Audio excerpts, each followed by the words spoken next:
नमस्कार दोस्तों, मेरा नाम है आशीष यादव और आज हम बताएंगे आपको कि आप सेंट्रल गवर्नमेंट में अगर नौकरी लगते हो, वो स्टेनोग्राफर के पद पर हो या एसएससी, सीएचएसएल, सीजीएल से आप किसी भी पोस्ट पे नौकरी लगते हो, तो उनमें आपको छुट्टियां कितनी मिलती है और किस किस तरह की छुट्टियां मिलती है, क्या वो छुट्टियां अगले साल भी जुड़ती है या नहीं जुड़ती। जितनी भी छुट्टियों के बारे में बात होगी उन सब पे बात करेंगे। तो देखिए, आप किसी भी डिपार्टमेंट में जाते हो, स्टेनोग्राफर से जाते हो या भाई एसएससी, सीजीएल, सीएचएसएल से जाते हो, किसी भी मिनिस्ट्री के अंदर जाते हो, तो आपको सैटरडे और संडे होता है ऑफ। ये सीधी सीधी बात होगी, सैटरडे और संडे हो गया ऑफ, सैटरडे और संडे, ठीक है ना। ये आपके हो गए, यानी कि हफ्ते के अंदर 2 छुट्टियां तो आपको सीधा सीधा मिल रही है।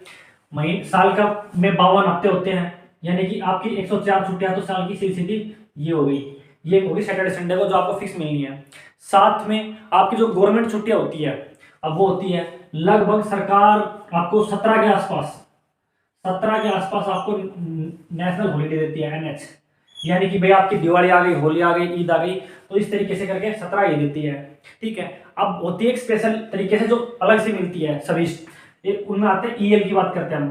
तो एक होता है छुट्टियों का प्रकार ईएल, अर्न लीव। अब अर्न लीव के बारे में थोड़ा सा डिटेल से समझने की जरूरत है हमें। अर्न लीव का क्या सिस्टम होता है, ये हमें एक साल के अंदर 30 मिलती है। 15 फर्स्ट हाफ में यानी कि जनवरी से जुलाई तक, और 15 सेकंड हाफ में जुलाई से दिसंबर तक। अब इनका क्या सिस्टम है वो थोड़ा सा समझ लीजिए। मान लीजिए आपने 2023 के अंदर ज्वाइन किया, आपको भाई स्टार्टिंग में कर लिया, 30 की 30 छुट्टियां मिल गई, पर आपने सिर्फ ली, सिर्फ और सिर्फ मान लो 10 छुट्टियां ली, तो आपके पास कितना बैलेंस बच गया? 20 छुट्टियों का बैलेंस बच गया। अब जरूरी नहीं है कि आपको 20 छुट्टियां 2023 में ले, आप इन 20 छुट्टियों को अगर 2023 में लेते हो तो 2024 के अंदर भी आपको 30 छुट्टियां मिलेगी, और 20 2023 की थी, यानी कि दोनों छुट्टियों को मिला के आपके पास टोटल बैलेंस हो जाएगा 50 छुट्टियों का। अगर आप चाहे तो 50 की 50 को 2024 के अंदर इकट्ठा भी ले सकते हैं, अगर ना चाहे तो एक भी ना ले, एक भी ना ले, इनको जोड़ते रहे, ऐसे करके हर साल 30-30 छुट्टियां आपको मिलती रहेगी। और अगर आप इनमें से एक भी छुट्टी नहीं लेते हैं तो जुड़ती रहेगी। अब कुछ लोगों का क्वेश्चन होगा कि क्या हम सभी छुट्टियों को इकट्ठा करके एक साथ ले सकते हैं? हाँ भाई, बिल्कुल ले सकते हो। कोई दिक्कत आती है, कोई समस्या आती है तो आप अप्रूव करवा सकते हो। इस तरीके से करके मान लो 10 साल के अंदर 300 छुट्टियां हो गई आपकी, आप भी अपने परमिशन लो और लिख दो, पास करवा लो, 300 छुट्टियां एक साथ ले लो, पूरा एक साल अपने घर पे निकालो। तो ये होता है हमारा ईएल का प्रोसेस, इनको होता है अर्न लीव। अच्छा, इनका एक हिसाब किताब और है अर्न लीव का। ये क्या होता है कि अगर आपने मान लो छुट्टी नहीं ली भाई, ये अर्न लीव सारी की सारी नहीं ली, तो रिटायरमेंट के टाइम पे आपको 300 छुट्टियों के पैसे मिलते हैं। अगर आपकी 300 तक छुट्टियां, मान लो 250 छुट्टियां जोड़ी आपने पूरी उम्र में, तो 250 के पैसे मिल जाएंगे। 300 छुट्टियां जोड़ी है तो 300 दिन के जो पैसे मिल जाएंगे। अगर 300 से ऊपर जोड़ते हो, 350 मान लो आपने जोड़ लेते हो 350, तो आपको 50 के नहीं मिलेंगे, सिर्फ मैक्सिमम 300 छुट्टियों तक ही ले सकते हैं। पहले ज्यादा के देते थे, पर लोग क्या करते थे कि पैसे रिटायरमेंट के टाइम पे लेने के लिए इनको छुट्टियां लेते ही नहीं थे, और छुट्टियां नहीं लेते थे तो 500 जोड़ लेते थे, तो 500 दिन के छुट्टियों के पैसे वो अपने रिटायरमेंट टाइम पे ले लेते थे। तो सरकार ने देखते हुए कह दिया, भाई छुट्टी आप जोड़ रहे हो पर मैक्सिमम 300 ही जोड़ सकते हो, आप 500 जोड़ लो, हमारे लिए कोई मतलब नहीं है, पर हम रिटायरमेंट के टाइम पे 300 छुट्टियों के पैसे देंगे, आपकी 200 छुट्टियां खराब जाएगी। तो धीरे धीरे करके इन छुट्टियों को लेते रहो और मैं अपना करता रहो। अब ये बात होगी अर्न लीव की, छुट्टियों के पैसे मिलेंगे अर्न लीव। अब एक बात आती है सीएल की, अब एक तरीके की होती है सीएल, कैजुअल लीव। अब आप स्कूल में जाते थे तो अचानक से बीमार हो जाते थे, तो आप लिखते थे अचानक से मैं बीमार हो गया था इसलिए स्कूल नहीं आ सकता। तो अचानक बड़ा सिस्टम है, अचानक आप ड्यूटी में भी बीमार हो सकते हो, तो ये मिलती है आपको 8 छुट्टियां, यानी कि 8 सीएल मिल सकती है। इनको आप कभी भी ले सकते हो, कोई ऑब्जेक्शन नहीं उठाता। भाई समस्या आ सकती है, बीमार हो सकता है, आने का मन नहीं है, कुछ और घर पे काम हो गया, अर्जेंट वर्क एट होम, तो ये ले ली।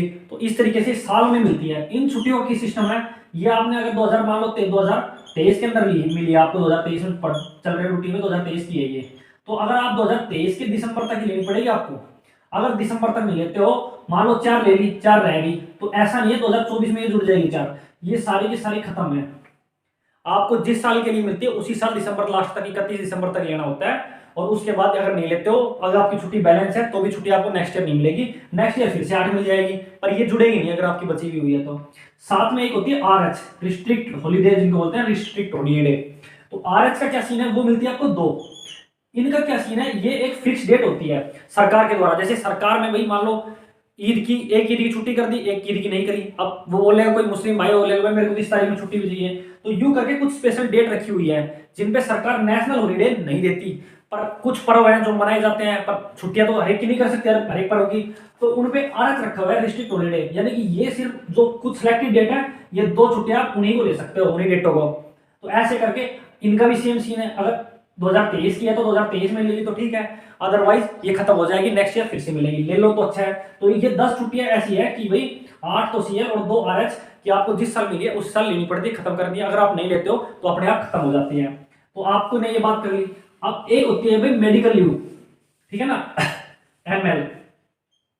तो मेडिकल लीव आपको मिलती है 10, ठीक है। अगर आप बीमार हो गए मेडिकल दो और अपने भाई आपकी मेडिकल में से छुट्टी कट जाएगी, फिर वो 2 दिन का 3 दिन का मेडिकल दो, 3 दिन छुट्टी, साल की 10 छुट्टी मिलती है। बट अगर ऐसा हो सकता है कि ऐसा कभी ना हो भाई आप लंबे टाइम तक बीमार चले गए, ठीक है, तो आपका किस हिसाब से होगा, मान लो 20 दिन के लिए बीमार हो गए और आपके पास लीव सिर्फ है 10, तो इनको आप एक एप्लीकेशन देके हाफ पे में करवा सकते हो, यानी कि 10 दिन का डबल हो जाएगा, 20 छुट्टियां बन जाएगी, पर आपको तनख्वाह मिलेगी हाफ, आधी तनख्वाह मिलेगी आपको भाई, समझ रहे हो ना।